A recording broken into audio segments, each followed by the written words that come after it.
아프리카에서 사역을 하던 한 선교사님이 이 원주민들과 함께 이렇게 강을 건너게 됐습니다. 근데 이 강이 이렇게 깊은 강이 아니에요. 낮은 강이라서 걸어서 그 강을 건널 수 있는 그런 곳이었습니다. 근데 갑자기 원주민들이 선교사님에게 큰 돌을 하나를 안겨주면서 그것을 들고 가라는 거예요. 아니, 강을 건너야 되는데 왜 돌을 들고 가? 그러지 않아도 강을 건너는 것이 힘든 일인데 왜 돌을 안고 가라고 하는가? 참 의심스럽기는 한데 또 이 원주민들이 하자고 하는 걸 갖다가 의심을 하고 하지 않으려고 하면 이 사람들이 기분이 상할 것 같아요. 그래서 그냥 묵묵히 한번 순종을 해보겠다 생각을 하고 돌을 들고 함께 강을 건넙니다. 그 원주민들도 다 하나씩 돌을 들었어요. 왜 돌을 들라고 하는 걸까? 그런데 처음 강을 건너기 시작했을 때는 별로 물살이 세지 않은데 한 중간쯤 들어가니까 갑자기 물살이 세지기 시작을 하는데 자기 몸이 물에 휩쓸려 가게 생긴 거예요. 그런데 그럼에도 불구하고 내 몸이 지탱을 하면서 강을 건널 수 있었던 것은 돌을 들고 있어서 자신의 그 무게 때문에 물살이 그를 휩쓸지 못했던 겁니다. 강을 건너고 난 후에야 원주민들이 왜 자신에게 그 무거운 돌을 들라고 했는지 이유를 알게 됐어요. 오늘 본문은 스데반의 순교 이후에 예루살렘 교회가 큰 핍박을 당하게 됩니다. 더 이상 예루살렘에 교회 성도들이 그곳에 머물 수 없는 지경이 되고 말았어요. 그래서 이 박해를 피해서 그들이 전부 흩어지게 되는데 온 유대와 사마리아와 여러 지역으로 그들이 흩어지게 되었다고 했습니다. 그리고 그들이 흩어져서 무엇을 했느냐?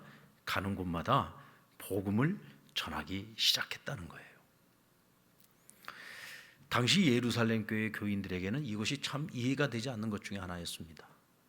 지금 성령 충만한 예루살렘 교회는 날마다 믿는 자들의 수가 더해져 가고 있었어요. 그리고 믿지 않는 세상 사람들에게도 하나님의 교회, 예수 그리스도를 믿는 저 그리스도인들은 자신들과 뭔가 다르다. 그래서 세상 사람들에게 칭찬을 듣고 있었습니다. 그런데 칭찬을 듣고 있었던 교회가 유대인들로부터 큰 핍박을 당하는데 도저히 거기 머물 수 없을 정도의 핍박을 당하게 된 거죠. 그러면서 다 흩어져 버리고 만 거예요. 왜 하나님께서는 우리를 흩어지게 만들었을까?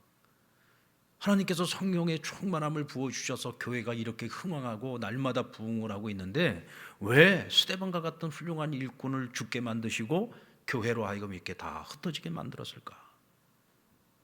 이게 도무지 이해가 되질 않았습니다. 그런데 이와 같은 의문에 대해서 의사 누가는 확실한 답을 주고 있습니다. 오늘 4절 말씀에 보면은요, 그 흩어진 사람들이 두루 다니며 복음의 말씀을 전할세 그랬어요. 그 흩어진 사람들이 뭘 했다고요? 복음의 말씀을 전하였다. 바로 이것이 키워드입니다. 왜 하나님께서는 그들을 한데 모여 있게 하지 않으시고 흩어지게 하셨을까? 왜 한참 부흥하고 있는 교회인데 이 교회를 다 흩어지게 만드신 것일까?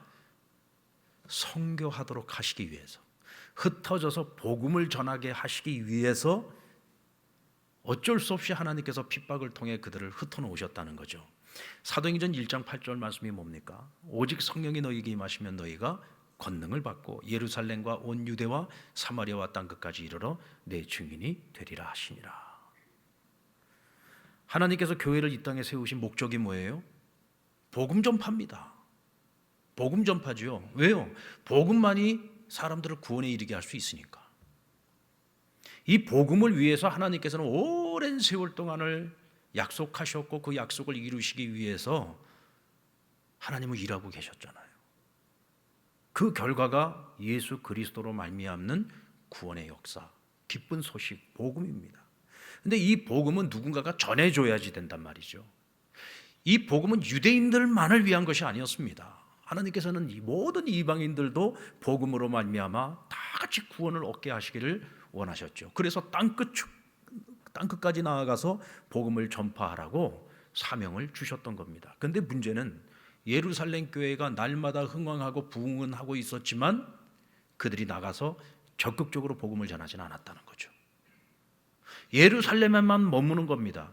예루살렘으로부터 사마리아로 그리고 온 유대 땅으로 그리고 땅 끝까지 이르러 복음을 전하라고 했는데 예루살렘에만 머물러 있는 거예요.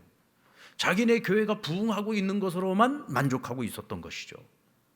그러니까 하나님께서 이 교회를 억지로라도 다 흩어지게 하셔서 그들이 나아가 복음을 전하게 만드셨다는 겁니다. 여러분, 이것이 바로 하나님의 선교입니다. 이것이 하나님의 선교입니다. 잔잔한 물가에 물결을 일으키려면 어떻게 해야 돼요? 잔잔한 물가에다 물결을 일으키려면 어떻게 됩니까? 돌멩이를 집어 던져야죠. 돌멩이가 물속에 첨벙하고 떨어지는 그 순간에 어떻게 돼요? 안에서부터 시작해서 바깥으로 어떻게 돼요? 물결이 계속해서 퍼져나가잖아요. 안 해봤습니까? 뭐 모르는 듯한 눈빛으로 저를 보십니까? 돌을 던지면 잔잔한 물가가 파장이 일어나잖아요. 그런데 작은 돌을 던지면 작은 파장이 일어나게 되고, 큰 돌을 던지게 되면 어떻게 됩니까? 파장이 점점 커지게 되죠. 여러분, 사고가 나도요, 크게 나야 됩니다. 사고가 나도 크게 나야 돼요. 오늘 우리 이제 정치부 모임이 있어서 우리 노예 회관에서 우리 정치부 부원들이 같이 모였어요. 근데 그 우리 부원 중에 목사님 한 분이 자기 교회 얘기를 해주는데, 자기 교회 땅이 한 2,000평이 넘는답니다. 그래서 교회를 예쁘게 지었고 교회 옆에 주차장 땅이 굉장히 넓은 땅이 있는데, 근데 이 땅이 어떻게 형질이 거기를 주차장으로 만들 수가 없는 거예요. 그게 도로로 만들 수가 없는 겁니다. 그래서 여기다가 아스팔트 포장을 할 수가 없어요. 그래서 교회는 예쁘게 지어놨는데 자기네 교회 땅인데도 불구하고 그 땅에다가 아스팔트를 까서 제대로 된 주차장을 만들지를 못하고 흙먼지가 날리는 그냥 마당으로 그대로 놔둔 거예요. 그런데 얼마 전에 여러분, 밀양에 큰 불이 나지 않았습니까? 산불이, 큰 불이 났어요. 그 불이 나가지고 뭐 집채들도 여러 집채가 막 타기도 하고 그랬는데, 이 교회 바로 뒤쪽에 있는 산에서 불이 난 거예요. 그래가지고 막 이재민들도 생기고, 또 그 불을 끄기 위해서 뭐 소방대원들, 그리고 뭐 심지어는 뭐 그 지역에 있는 소방대관만 가지고선 그 불을 끌 수가 없어서 여러 지역의 소방대들이 와가지고 어느 한 군데다가 차를 대놓고 본부를 세워가지고 그걸 해야 되는데, 그만한 땅이 이 교회 주차장에밖에 그 땅이 없었던 거예요. 그래가지고 그곳에 와가지고 전부 다 막 비상 천막을 쳐놓고 거기서 이제 막 본부를 만들어 가지고 거기서 진두지휘를 하면서 불을 다 끄게 된 겁니다. 그리고 불이 다 꺼지고 난 다음에도 그 뒷수습을 하는데도 이 주차장을 계속 사용을 한 거죠. 그랬더니 그 일이 마무리되고 난 후에 밀양 시장이 공무원들하고 함께 이 교회를 찾아왔대요. 목사님을 찾아와서 목사님에게 너무 고마웠다고, 그러면서 우리가 뭘 도와줄까 하고 묻더랍니다. 뭘 도와줄까? 뭐든지 얘기를 하시라 그러더래요. 그래서 뭐 자기는 욕심이 없어가지고 앞으로 우리가 뭐 어떤 어려움이 있어도 예배만 좀 잘 들릴 수 있게 좀 해달라고 그리고 부탁을 했답니다. 그러면서 사실은 우리가 주차장이 이번에 여러분들이 사용하셨던 그 주차장이 있는데, 사실 거기를 좀 아스팔트를 좀 해놓으면은 우리가 그 먼지도 나지 않고 또 이 지역 주민들도 그곳에다 차를 댈 수 있도록 우리가 제공을 해줄 수 있는데, 이게 형질 자체가 아스팔트를 깔 수 없는 지역이어서 우리가 이걸 좀 못하고 있다. 그랬더니 시에서 8천만 원을 들여가지고요 아스팔트를 다 깔아줬답니다. 그래서 제가 그 얘기를 듣고 그랬죠. 야, 불이 나도 크게 나야 되는구나. 사고가 나도 크게 나야 되는구나. 작은 돌을 던져가지고는요 그 파장이 크게 나질 않습니다.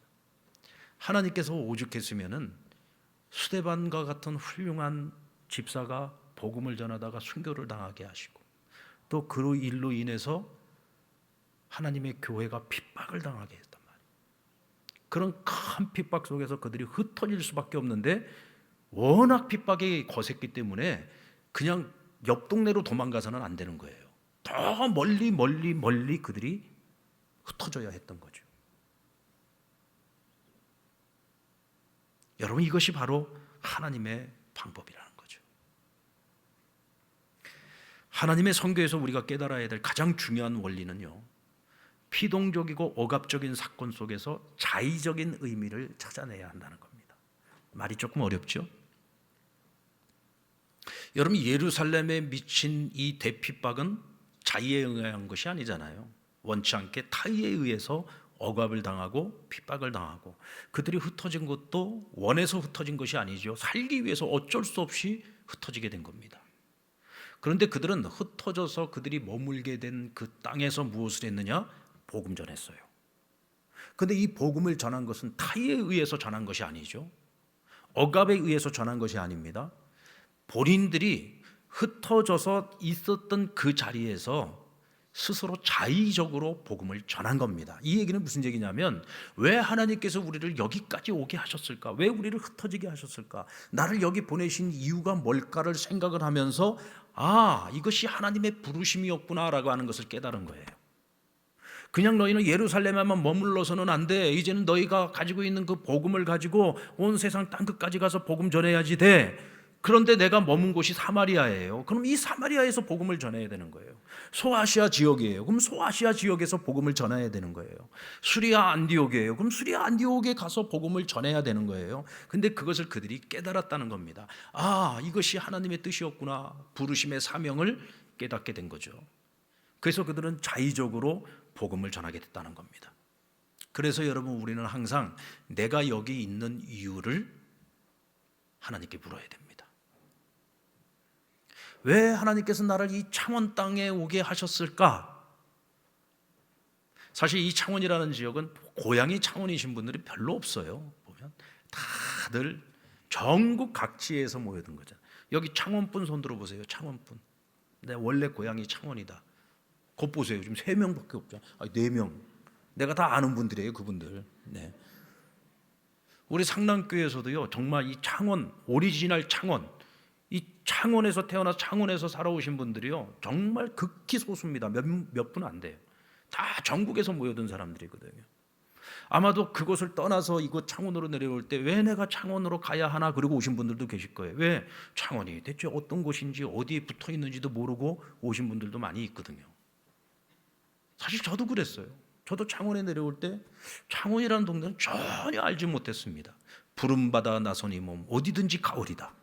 우리 목회자들은 어디든지 하나님께서 보내시는 곳으로 가는 거기 때문에 기도하는 가운데 정말 기도 공고에 나와 있는 광고 보고 이력서를 넣은 거예요. 그렇게 해서 하나님의 인도하심을 따라서 온 겁니다. 저도 제가 왜 하나님이 저를 이곳으로 보내셨는지 저는 알 수 없어요. 그런데 그 모든 과정 속에 하나님의 섭리가 있었고 간섭하심이 있었고, 그래서 창원에 와서 상남교회에서 이렇게 목회를 하게 된 거죠. 사실 저도 처음 우리 상남교회 왔을 때 한동안 하나님께 끊임없이 물었던 것이 그거였습니다. 하나님, 제가 왜 여기 있지요? 왜 저를 이곳으로 보내셨습니까? 제가 여기서 감당해야 될 사명이 뭡니까? 제가 해야 할 일이 무엇입니까? 저를 여기 보내셨을 때는 분명히 이유가 있을 텐데, 하나님 저를 왜 이곳에 보내셨습니까? 여기 있는 이유. 그래서 제가 제일 그때 많이 불렀던 찬양이 내가 여기 있는 이유였습니다. 내가 여기 있는 이유. 왜 하나님 나를 이곳에 보내셨을까? 여러분들도 다 마찬가지일 겁니다. 창원에 처음 왔을 때 왜 내가 이곳에 와 있는가? 하나님 나를 이곳으로 인도하셨는데 나를 왜 이곳으로 인도하셨을까? 여러분, 이것이 우연이 아니라는 거죠. 하나님의 다 뜻이 있고 계획이 있어서 여러분들을 보내신 거예요. 그래서 상남 공동체라는 이 공동체 안에 우리가 함께 모이게 된 겁니다. 할렐루야. 하나님이 상담 공동체를 통해서 여러분들이 이렇게 함께 모이게 한 것은 하나님이 이유가 있고 목적이 있어요. 오늘 우리 개개인에게 하나님이 우리에게 주신 사명이 있는데, 이 사명을 무엇을 통해서 이루어가느냐? 상남교회라고 하는 이 공동체를 통해서 하나님께서는 그 뜻을 이루시기 위해 우리를 이곳에 불러 모으셨다는 겁니다. 그래서 저는 항상 생각하는 것이 뭐냐면, 이제 우리 성도들이 이제 신방을 하다 보면 하나님 왜 나를 이곳으로 보내셨는지 모르겠어요. 그래요. 상남교회 성기라고 보내셨다 그럽니다. 그렇지 않습니까, 여러분? 우리의 삶의 중심이 뭐예요? 교회잖아요. 여러분의 삶의 중심이 직장입니까? 여러분 직장 때문에 하나님이 여러분들을 이곳으로 오게 하셨다고 생각하세요? 저는 그렇게 생각하지 않아요. 여러분들 이곳으로 보내신 것은 상랑교회라고 하는 이 공동체에게 하나님께서 주신 사명이 있는데 그 사명을 함께 이루어가는 한 지체로서 하나님이 여러분들 각각이 가지고 있는 은사와 능력을 따라 하나님 이곳에 불러서 우리를 모아주신 거예요. 동의 안 하십니까? 동의하시면 아멘. 동의하시면 아멘. 그런데도 나는 곧 서울로 갈 거라고, 그런데도 나는 어디로 갈 거라고, 어디를 보내달라고 맨날 기도하고 있다고 이런 쓸데없는 소리를 하시는 분들이 계시더라. 갈 분들은 때가 되면 가게 돼 있어요. 그것도 하나님의 계획이에요. 제가 우리 상랑교회에서 목회 지금 15년, 16년 차 지금 하고 있는데 지금까지 제가 만나고 떠나보는 성도들이 얼마나 많은지 몰라요. 작년 연말부터 올해 지금까지 얼마나 많은 성도들이 지금 떠났는지 모릅니다. 그때마다 제가요 아주 그냥 가슴이 찢어집니다. 실컷 훈련시키고 제자 훈련시키고 교회에서 일꾼 돼가지고 한참 막 좀 재미있게 일하다가 갑자기 또 회사 발령 나가지고 서울 가버리고 다른 지역으로 떠나버리고 막 그럴 때마다요 어쩔 때는 그냥 목회가 싫어요. 재미도 없고 실컷 훈련시켜서 이게 뭐 하는 짓인가 싶기도 하고요. 뭐 좀 이렇게 좀 쌓여가는 맛이 있어야 되는데 왔다가 다 떠나버리니까 너무 속상해요. 정말 목회자로서, 담임 목사로서는. 근데 이제는요 적응이 됐어요. 아, 여기까지가 하나님이 저분들을 상랑교회에서 머물며 훈련받게 하시고 하나님이 쓰시는 도구의 기간이었구나. 이제는 어떻게 합니까? 하나님이 가라시는데 보내야죠. 근데 솔직히 말해서 굉장히 하나님이 원망스러워요. 굉장히 하나님이 원망스러워요. 창원에서 목회를 하고 있는, 상랑교회에서 목회를 하고 있는 담임 목사로서 저는 너무 속상하고 답답하고 힘들어요. 솔직히 너무 힘들어요. 너무 힘들지만 어쩌겠습니까? 하나님께서 너 여기까지야. 그리고 이제는 그들에게 또 다른 사명을 주셔서 보냈는데 어쩔 수가 없죠. 그렇다고 제가 하나님을 원망할 수도 없는 거고요. 아, 이것이 우리의 사명이구나. 오는 이들을 훈련시키고 잘 양육해서 여기서 잘 섬기다가 또 하나님께서 그들의 지경을 넓히시려고 또 다른 곳에 가서 선한 영향력을 미치라고 하나님이 또 보내신다면 그거 어떻게 하겠습니까? 우리는 항상 내가 여기 있는 이유 그걸 물어야 돼요. 때로는 내가 원치 않는 자리에 내가 설 수도 있습니다. 나는 성공을 원했는데 실패의 자리에 설 수도 있어요. 나는 건강을 원했는데 육신의 질고를 가지고 살아가기도 해요. 나는 형통을 원했지만 지금 나는 사방이 막혀 있어요. 하지만 우리는 실패한 그 자리에서도 하나님의 부르심이 있음을 깨달아야 됩니다. 실패한 그 자리에도 하나님의 뜻이 있고 하나님의 부르심이 있고 계획이 있습니다. 우리 믿는 자에게는 한쪽 문이 닫힌다고 끝이 아니에요. 다른 쪽 문이 있습니다. 모든 문이 다 닫혀 있는 것 같아도 걱정할 필요가 없어요. 때로는 닫혀 있는 그곳이 내게 길이 될 때가 있습니다. 여러분, 요셉이 잘 나가다가 감옥에 갇혔잖아요. 어쩌면 요셉은 결국 여기서 끝이구나 라고 생각했을런지도 모릅니다. 그런데 바로 그 닫혀 있는 감옥이 그에게는 애굽의 총리로 나아가는 지름길이었습니다. 우리의 생각으로는 여기가 실패의 자리인 것처럼 보일 수도 있어요. 여기가 절망의 자리처럼 보일 수도 있습니다. 그런데 하나님의 계획 가운데에는 바로 그 자리가 오늘 우리에게 길이 될 수 있는 겁니다. 바울은 로마의 감옥에 갇혀서도 내가 여기 있음이 복음의 유익함이 된다라고 했습니다. 여러분, 어느 곳이냐가 중요한 것이 아닙니다. 그곳에 나를 세우신 하나님의 부르심을 깨닫고 그 앞에 순종하며 나아갈 수 있을 때 우리는 하나님 앞에 존귀하게 쓰임받는 자들이 될 수 있는 겁니다. 초대교회 7 집사 중에 하나인 빌립은 사마리아까지 갔어요. 그가 왜 사마리아까지 갔을까요? 살려고 갔던 겁니다. 예루살렘에 있으면 죽으니까 살려고 갔는데 사마리아로 간 거예요. 우연일까요? 하나님께서 그곳으로 인도하신 것이죠. 유대인으로서 사마리아 땅을 밟는다는 거, 이거는 별로 기분 좋은 일이 아닙니다. 어쩌면 빌립은 사마리아로 가는 것이 아니라 다른 지역으로 가고 싶었을 거예요. 근데 하나님께서는 그를 사마리아로 가게 하셨습니다. 어떻게 가게 하셨는지는 알 수 없지만 분명한 것은 그가 사마리아 땅으로 들어갔다는 거죠. 그리고 그는 생각했겠죠. 왜 하나님 나를 이곳으로 보내셨습니까? 그리고 부르심을 깨닫게 됩니다. 아, 복음 전하라는 것이구나. 그래서 그들에게 복음을 전하기 시작했고 그곳에서 놀라운 역사가 일어나고 사마리아 대부흥의 역사가 시작이 된 겁니다. 여러분, 우리는 어찌 하나님이 하시는지, 어떻게 하나님께서 그런 일들을 이루어 가시는지, 대체 나를 향하신 하나님의 계획이 무엇인지 우리는 다 알 수 없어요. 다 분별할 수는 없습니다. 그러나 우리가 할 수 있는 일은 어느 자리에 내가 있든지 내가 여기 있는 이유를 찾고 부르심의 사명을 깨달아서 그 자리에서 최선을 다하는 겁니다. 오늘 우리 찬양팀들이 앞에 나와서 찬양을 하는데 이분들은 거의 1시간 전서부터 나와서 찬양을 연습을 합니다. 다들 하루 종일 직장생활 하다가 오신 분들이고 하루 종일 집에서 아이들 돌보다가도 오신 분들이고 다들 바쁘고 분주한 분들이죠. 그러나 하나님이 나를 이 자리에 있게 하셨고 하나님 나의 은사를 따라서 섬기게 하셔서 오늘 이 자리에서 찬양한 겁니다. 우리 찬양대도 마찬가지죠. 한낮 찬양대도 자기의 은사를 따라서 하나님을 찬양하는 일을 기뻐하고 1시간 전서부터 나와서 찬양 준비하고 그냥 오늘 하나님께 찬양을 올려드리는 겁니다. 나를 이곳에 있게 하신 이유, 각자의 은사와 사명을 따라서 우리가 그 사명을 감당해 나갈 때 하나님께서는 우리가 있는 그 자리를 은혜의 자리로 바꿔주시는 줄로 믿습니다. 하나님의 선교 두 번째 원리, 선교의 방향은 같지만 역할은 다양하다는 겁니다. 자, 핍박을 피해서 지금 성도들은 다 흩어졌는데 누가 예루살렘에 남았다고 했어요? 오늘 예루살렘에 남아 있었던 사람들이 누굽니까? 사도들이잖아요.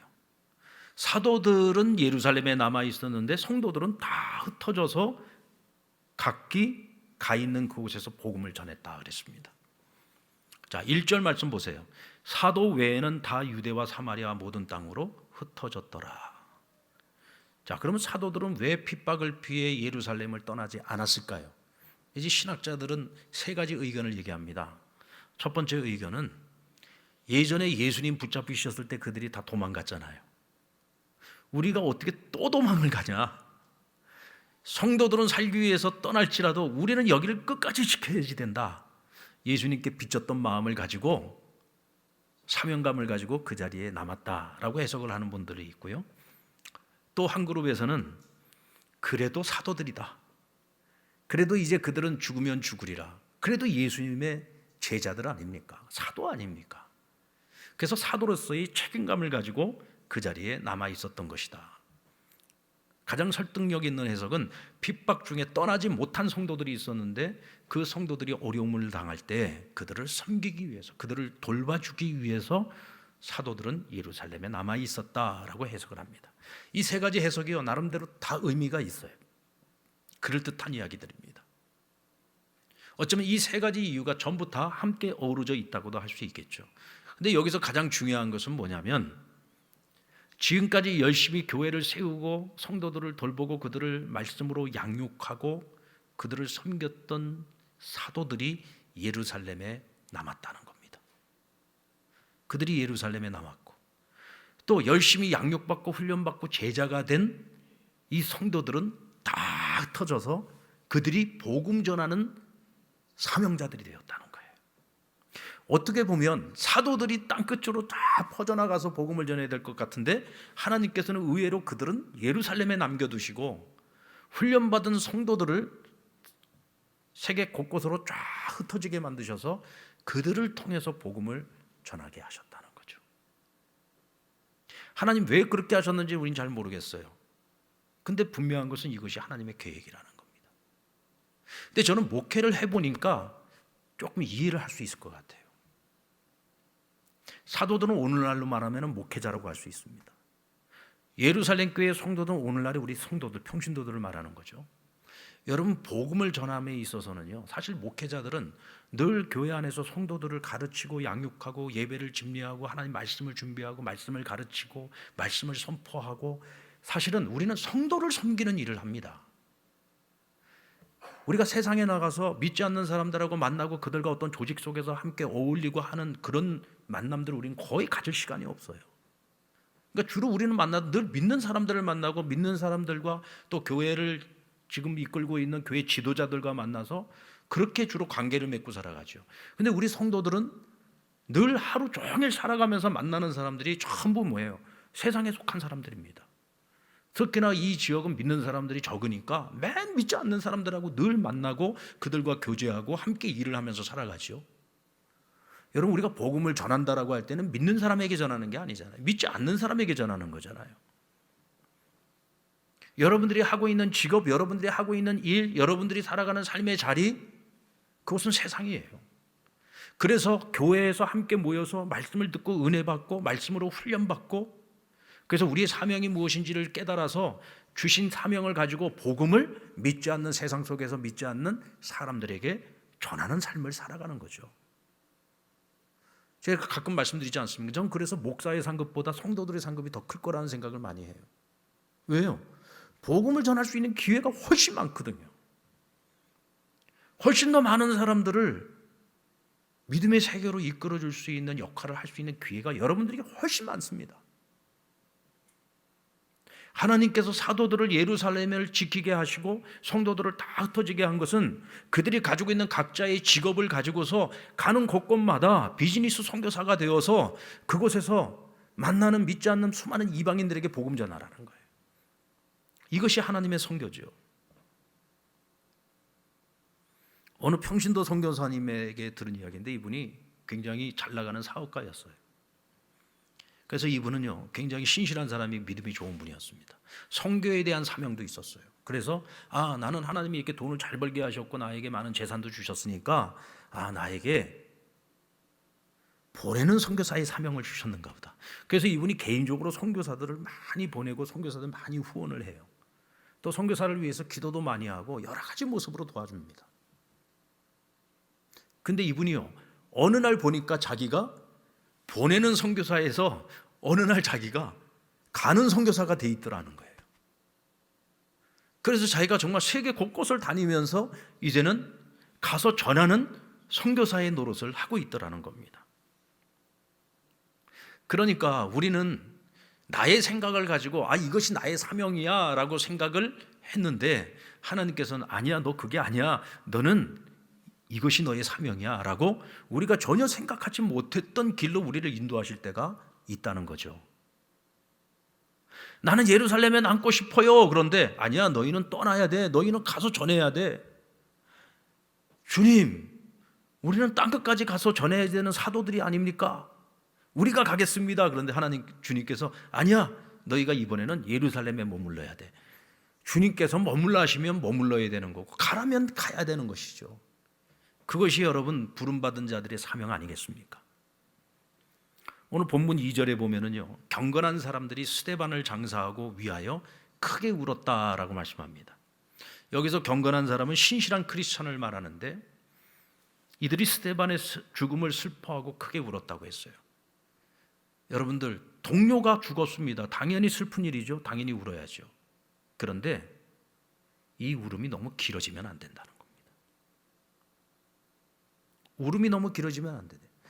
스데반의 죽음이 인간적으로 우리가 볼 때는 굉장히 슬픈 일이고 가슴 아픈 일이지만 하나님이 보실 때는 어떨까요? 하나님이 보실 때는요, 러블리 크리스찬인 거죠. 영광스러운 일인 겁니다.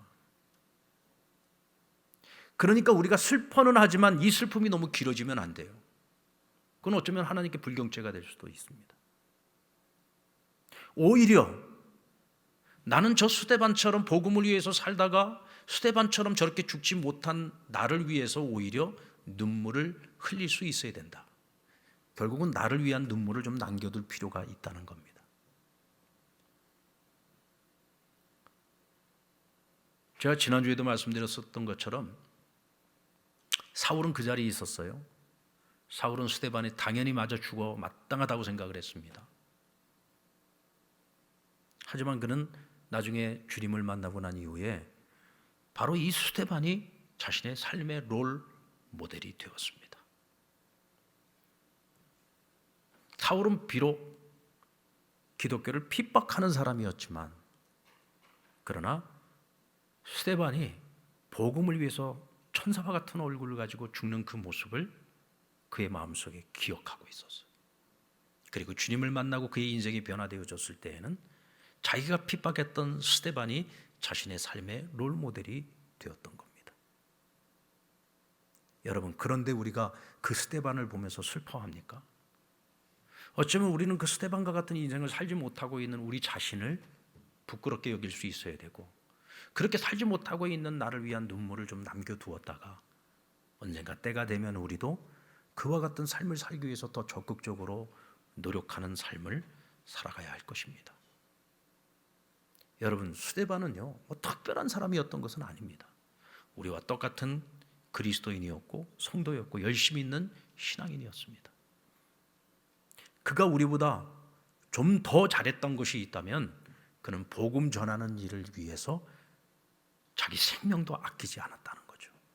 그만큼 그는 복음의 가치를 알고 있었고 그 복음의 소중함을 알고 있었고, 이 복음은 나 혼자만 누리는 것이 아니라 모든 많은 사람들이 함께 누려야 되는 것인 것을 알고 그것을 전하기 위해서 몸부림을 치고 최선을 다했다는 겁니다.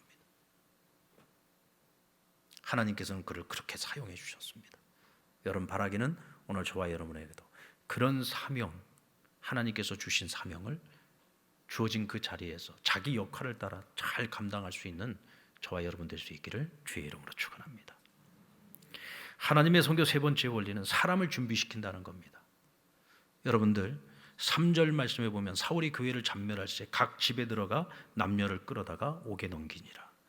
1절에 보시면 사울은 그가 죽임당함을 마땅히 여겼다 그랬어요. 스데반이 죽는 현장에서 죽어 마땅하다고 생각을 했고요. 그래서 그는 교회를 핍박하고 잔멸시킨다. 잔멸시킨다는 건 한 사람도 믿는 자가 남지 않도록 싸그리 정리하기 위해서 사울이 전면에 나섰다는 얘기입니다. 그러니까 초대교회에 있어서 이 사울이라고 하는 사람은요, 경계 대상 1호였습니다. 그런데 여러분, 그런 사울이 다메섹 도상에서 예수님을 만난 거예요. 한순간의 만남을 통해서요, 여러분, 그렇게 악랄했던 유대교인이 한순간에 그리스도인으로 변화되어 버린 겁니다. 여러분, 이거는요, 주님만이 하실 수 있는 일입니다. 그뿐입니까? 이방인을 위한 선교사로 하나님께서 그를 기름 부어 세워주셨습니다. 우리는요, 예수님을 만나고서 일평생을 복음을 위해서 살았던 사도 바울을 보면서 우리는 위대한 사도라고 이야기를 하죠. 근데 사실은 그것을 생각하기 전에 먼저 그런 사울을 하나님의 사람 바울로, 이방인을 위한 선교사 바울로, 일평생을 주를 위해서 살았던, 오직 예수 오직 복음을 위해서 살았던 바울로 변화시킨 하나님의 위대하심을 우리는 찬양할 수 있어야 됩니다. 하나님이 하시면은요, 하나님 만지시면요, 변화시키지 못할 사람이 없습니다. 아무리 악랄한 자라고 할지라도, 아무리 악한 자라고 할지라도 하나님 마음 먹으시고 하나님 만지시면은요, 그의 인생에 하루아침에 180도 바뀔 수 있는 겁니다. 우리 하나님이 그와 같이 위대하신 분이죠. 우리는 사도 바울이 주님을 만난 후에 일평생 주를 위해서 자신을 헌신한 삶을 보면서 과연 우리도 그와 같은 삶을 살아갈 수 있을까라고 하는 의문을 가져봅니다. 이것은 특별한 사명이 아닐까라는 생각을 합니다. 그런데 여러분, 바울에게 하나님께서 맡겨주신 사명은 땅끝까지 그의 발로 다니면서 많은 사람들을 만나고 넓은 지경 속에서 복음을 전하는 것이라면, 오늘 우리 개개인들에게 주신 그 사명은 다 조금씩 달라요. 지경의 범위는 다릅니다. 어떤 사람은 내가 살고 있는 이 지역에서, 또 때로는 하나님 우리의 지경을 조금 더 넓혀주시는 경우도 있죠. 근데 중요한 것은 하나님이 나를 어느 지경으로 보내시든지 어느 곳에 있든지 그곳에서 바울과 같이 오직 예수 오직 복음을 위한 삶을 우리가 살아갈 수 있다면, 이번 주일날 설교 말씀처럼 오늘 우리도 지금 행복한 인생을 살아갈 수 있습니다. 오늘 안수를 받는 우리 이제 안수를 받을 그 전도사님들, 이제 정치부에서 먼저 면접을 합니다. 그래서 이분들이 과연 목사 안수를 받을 만한 자격이 있는 분들인가?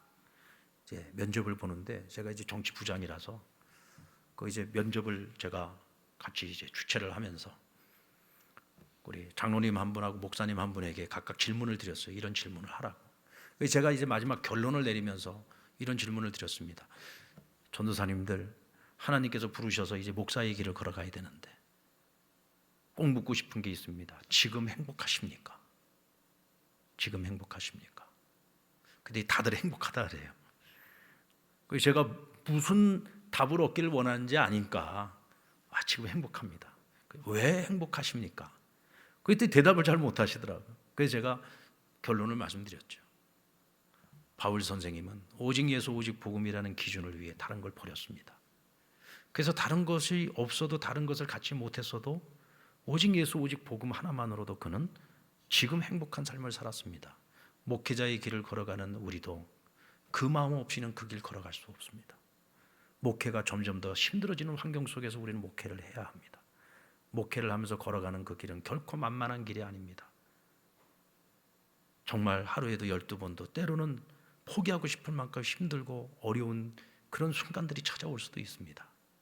그럼에도 불구하고 그 길을 끝까지 걸어갈 수 있는 사람은 오직 예수 오직 복음으로 오늘을 기쁨으로 오늘을 감사하면서 오늘의 행복을 가지고 살아가는 사람만이 끝까지 그 길을 갈 수 있다고 말씀을 드렸어요. 여러분, 우리도 마찬가지 아닙니까? 그리스도인으로서 살아가는 나, 복음을 위한 사명자로 부름받은 나, 우리가 지금 이 세상을 살아가면서 지금 행복의 분명한 기준을 가지고서 오직 예수 오직 복음으로 행복한 삶을 우리가 살아갈 수 있을 때 우리는 누가 뭐라 해도 언제까지나 행복한 인생을 살아갈 수 있을 겁니다. 그렇지 않으면요, 우리는 예수 믿으면서도 늘 불평, 원망, 또 신세한탄하고 운명론을 이야기하면서 전혀 믿지 않는 사람들처럼 그렇게 살아갈 수도 있는 겁니다. 하나님께서는 오늘도 하나님 우리를 훈련시키고 계십니다. 바울을 훈련시켰던 것처럼. 여러분, 바울이 다메섹에서요 거듭났다고 해서 바로 하나님이 그를 쓰신 것이 아니에요. 3년 동안 아라비아 광야에서 그를 훈련시키셨어요. 그래서 이방인의 사도가 될 만한 사람으로 그를 만드셔서 그를 이방인의 사도로 사용하셨던 겁니다. 오늘 저와 여러분에게도 오늘 하나님의 간섭하심과 섭리하심이 있어서 여러분들의 삶의 자리에서 여러분을 훈련시키고 계세요. 훈련시키는 이유는 뭐냐? 우리를 사용하시기 위한 것입니다. 그래서 여러분, 고난도 필요한 것이고 역경도 필요한 것이고 인내의 시간도 필요한 것이고 견뎌야 하는 시간도 필요한 겁니다. 그런 시간들이 없이 우리는 절대로 훈련될 수가 없죠. 왜 하필이면 아라비아 광야입니까? 왜 광야로 보내서 3년을 훈련시키셨을까요? 광야가 아니면 훈련받기가 어려워요. 오늘 우리도 고난의 자리가 아니면 훈련받기가 어렵습니다. 그래서 때로는 하나님께서 그렇게 열심히 믿고 열심히 신앙생활을 하고 열심히 하나님께 기쁨이 되려고 하는 우리를 또다시 광야에 세우시는 겁니다. 내가 이만큼 예수 믿고 잘 믿었으면 이제는 좀 내 삶이 형통할 만한데 왜 나를 또다시 고난의 광야로 세우시는 걸까? 여기 하나님의 계획이 있다니까요. 너 지금 여기까지 이만큼 살아오는 동안 내가 너에게 은혜를 베풀어서 형통하게 잘 살아왔잖아. 잘 먹고 잘 살았잖아. 넉넉하게 살아왔잖아. 이제 너에게 남아있는 그 시간 나를 위해서 좀 사용할 수 없겠니? 나를 위해서 너가 더 좀 헌신할 수 없겠니? 그러면서 하나님이 나를 더 만져가시고 나를 더 훈련시키는 거죠. 그래서 우리의 남은 시간이 하나님 앞에 더 존귀하게 쓰여지기를 원하시는 것입니다. 만약 여러분들이 오늘 그런 자리에 있다고 한다면 여전히 하나님은 나를 사랑하시고 여전히 하나님 나를 사용하시기를 원하신다는 것을 깊이 깨달았으면 좋겠습니다. 그리고 오늘부터 시작하십시오. 다 되어서 내가 쓰임받는 것이 아니라 훈련 중에 있는 가운데 우리는 지금 주님께 쓰임받을 수 있어야 됩니다. 여러분, 행복축제가 시작되지 않았습니까? 복음을 전하기 위한 9주간입니다. 이 9주간이라는 이 시간 동안 우리가 어디 멀리 가지 않아도 되잖아요. 적어도 이 지역에만 해도 100명 중에서 90명이 안 믿는 사람들이잖아요. 만나야지요. 관계를 맺어야지요. 그리고 그분들에게 복음 전하십시오. 복음을 전하십시오. 하나님께서 만나게 하는 사람들에게 복음을 전하십시오. 주어진 자리에서 복음을 전하지 못하는 이들이 어찌 땅끝을 갈 수 있겠습니까? 어떻게 땅끝을 바라볼 수 있겠어요? 있는 자리, 주어진 기회에, 주어진 시간 동안 힘을 다해서 우리에게 주어진 사명, 하나님께서 이 행복축제를 마련하신 이유가 생명을 살리는 일에 목적을 두고 있다고 한다면 우리는 그 하나님의 목적을 위해서 주어진 그 시간에 최선을 다해 하나님을 위해서 그 시간을 선용해야 할 것입니다. 그러면 여러분, 하나님 얼마나 기뻐하시겠습니까? 하나님의 선교는 오늘도 그렇게 이루어지고 있습니다. 하나님의 뜻을 따라 하나님의 계획 안에서 하나님이 우리를 만지시고 우리를 훈련시키셔서 하나님은 하나님의 선교를 이루어 가십니다. 창원과 경남 지역을, 우리가 살고 있는 이 땅부터 먼저 우리가 관심을 갖고 복음을 전해서 이 지역을 살려내십시다. 그리고 세계 선교 민족 복음화, 우리가 더 지경을 넓히며 더 큰 일들도 감당할 수 있는 겁니다. 오늘 주님께서 주신 사명을 붙들고 먼저 우리가 이 행복축제부터 제대로 한번 해보자고요. 그래서 제대로 한번 하면서 새롭게 힘을 얻어서 할 수 있다, 하면 된다, 하니까 되는구나, 우리가 또다시 경험하고 한껏 더 앞으로 나아가는 우리 상남교회, 부흥하는 상남교회가 될 수 있기를 주님의 이름으로 축원합니다.